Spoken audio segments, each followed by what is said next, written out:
राष्ट्रवादी Congress party के अध्यक्ष शरद पवार के एक बयान ने विपक्षी पार्टियों में कंफ्यूजन पैदा कर दिया है।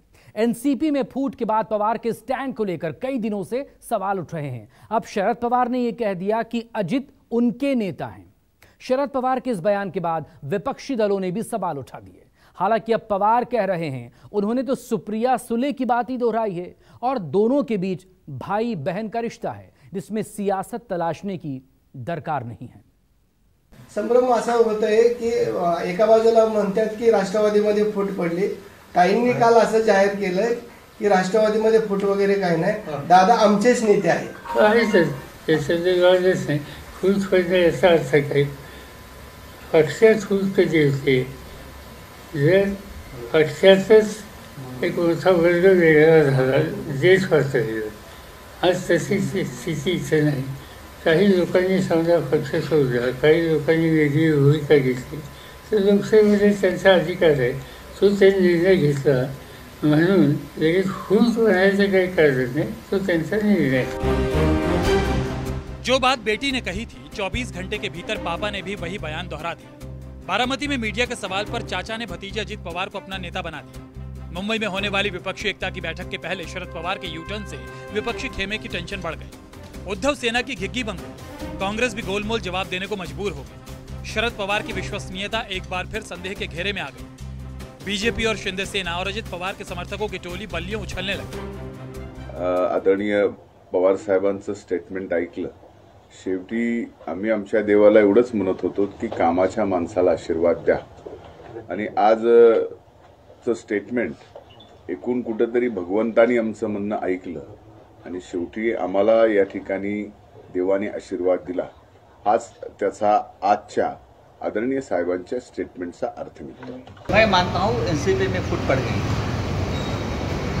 और सिर्फ फूट नहीं है तो दो फाड़ हो गए।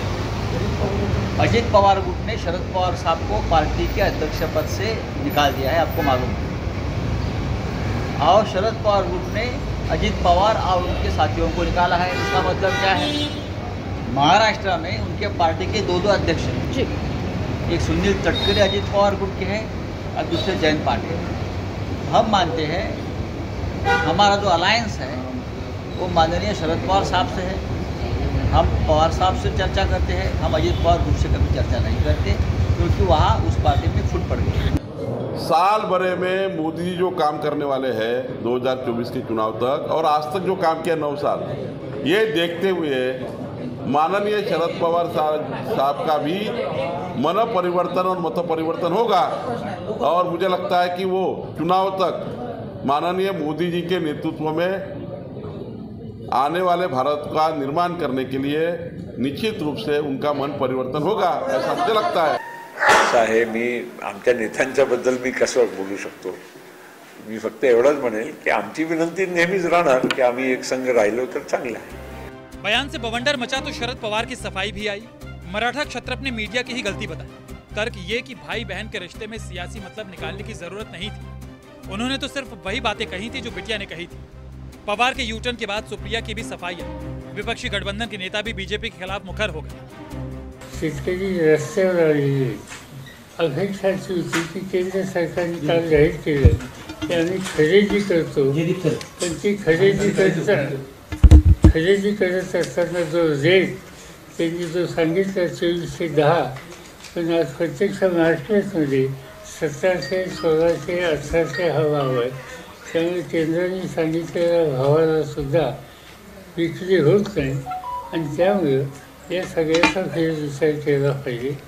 काल मी केंद्रीय मंत्र्यांशी कॉन्टॅक्ट करायचे प्रयत्न केले, पण माझा काही त्यांचा संपर्क होऊ शकला नाही।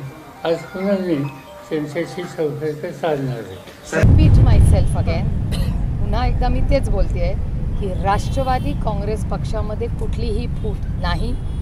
राष्ट्रवादी काँग्रेस पक्षाचे देशाचे अध्यक्ष स्थापनेपासून आदरणीय पवार साहेब आहेत आणि महाराष्ट्राचे अध्यक्ष माननीय जयंत पाटील आहेत। आमच्या पक्षाचे 9 आमदार आणि 2 खासदारांनी एक वेगळी भूमिका घेतलेली आहे। त्यांना जी काही नोटीस पाठवायची आहे ती पाठवलेली आहे, त्या स्पष्टीकरणाची आम्ही वाट बघतो। शरद पवार साहब के स्टेटमेंट से ऐसा प्रतीत होता है कि महाराष्ट्र को और देश को अजित पवार रिटर्न्स पार्ट 2 देखने को मिलने वाला है। वजह यह है कि पवार साहब ने पहले ही क्रिस्टल क्लियर कर दिया है एकदम स्पष्ट तरीके से कि कुछ भी हो जाए मैं भाजपा के साथ जाऊंगा नहीं, मैं इंडिया के साथ ही रहूंगा। इसी से ऐसा लगता है कि अगर ऐसा स्टेटमेंट शरद पवार साहब ने किया है और अजित दादा और उनके सारे मंत्री बार बार जाकर पैर छूकर आ रहे हैं, तो कुछ तो भाजपा को सबक मिलने वाला है। इसके पहले भी एक बार मिल चुका है। 2024 का चुनाव है वो हमारे संविधान जो बाबा भीमराव अंबेडकर जी ने दिया है उसको बचाने का ये चुनाव है। जहाँ तक 80% की राष्ट्रीय जिसने बात करी है, तो हम सभी चाहते हैं कि जो आखिरी पंक्ति में जो इंसान खड़ा है, जो हमारे देश के लोग खड़े हैं, उनको हक और सम्मान मिलना चाहिए। तो आने वाला जो चुनाव है वो लोकतंत्र को और बाबा राव अम्बेडकर जी के संविधान को बचाने का चुनाव है। ये हमारे हक, सम्मान और अधिकार का चुनाव है। शरद पवार साहब नींद में सो रहे हैं, उस नींद में से उन्हें जगना चाहिए। उनके परिवार के एक सदस्य ने पार्टी को दो फाड़ कर दिया, पार्टी टूट चुकी है।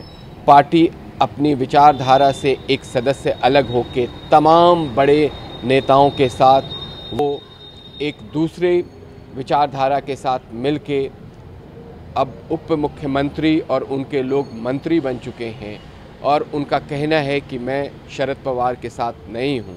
वो उस डैमेज कंट्रोल को कोशिश कर रहे हैं कंट्रोल करने की, लेकिन उनसे कंट्रोल होगी नहीं। ऐसे बयान पार्टी कार्यकर्ताओं और राज्य के लोगों के मन में भ्रम की स्थिति बना रहे हैं। इसके अलावा कांग्रेस ने भी ऐसा ही बयान दिया है। अजित पवार भले ही बगावत कर सरकार में शामिल हो गए हों, लेकिन शरद पवार से मुलाकातों का दौर जारी है। बगावत के बाद दोनों के बीच 4 बार मुलाकात हो चुकी है। पिछली सीक्रेट मीटिंग पुणे में बिजनेसमैन के घर पर हुई थी। इस मुलाकात ने कांग्रेस और शिवसेना उद्धव गुट को भी असहज कर दिया था। राहुल पांडे, मुंबई, न्यूज़ 24।